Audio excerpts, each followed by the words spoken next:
Merci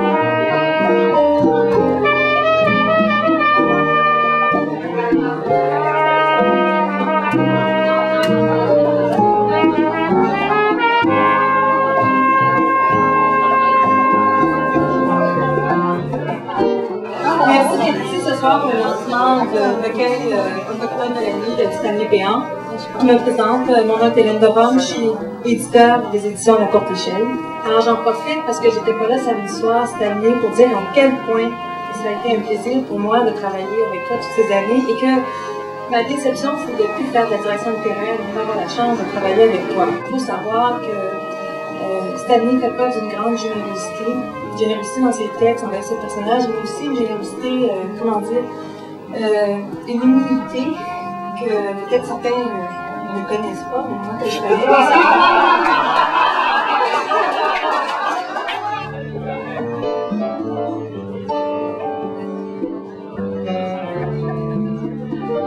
Le plaisir avec Stanley, c'est qu'il a toujours réussi à me surprendre de nombreuses fois. Et c'était un plaisir de lire parce que dans les textes de Stanley, que ce soit pour la jeunesse ou pour l'adulte, j'ai découvert ma sensibilité d'auteur. On ne lâchera pas, on a des projets très en lien avec lui et on fait vraiment valeur de son talent d'écrivain.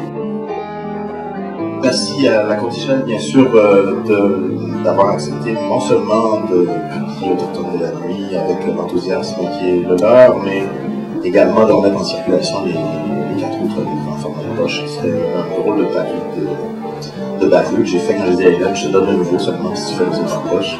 Ça marche. On va commencer par le commencement. Je vais vous lire un extrait d'Autochtone de la nuit avec Anthony Rosankovitch qui me soutiendra dans cette épreuve.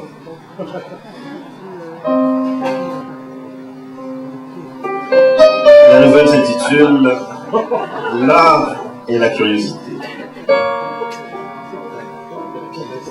Je devine ce que tu dois penser en voyant le cadavre de ta copine égorgée, pas encore refroidi, étendu au milieu de son salon, et moi avec cette paire de ciseaux maculés de sang à la main. Je peux tout expliquer.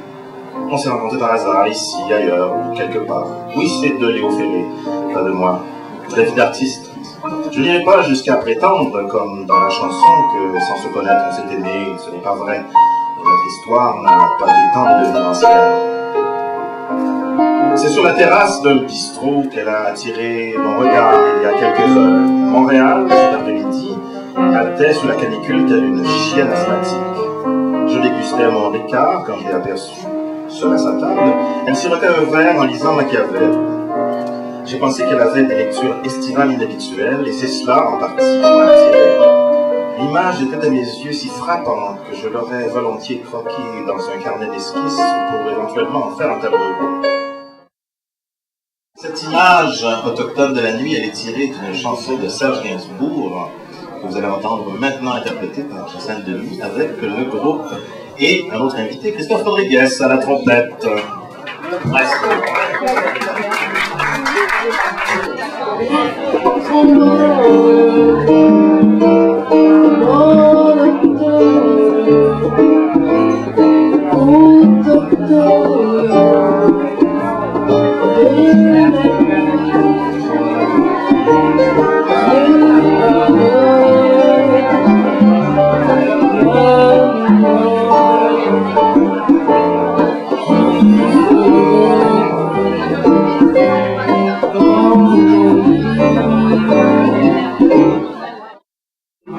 Alors Stanley Péan, 20 ans de carrière, 20 ans d'écriture pour Stanley, c'est un plaisir que je partage.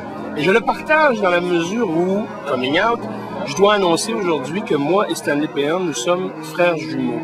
Oui, croyez-le ou non, nous sommes frères jumeaux. On a une mère blanche, un père noir, ou l'inverse, je me souviens plus très bien, nos parents sont morts il y a très longtemps.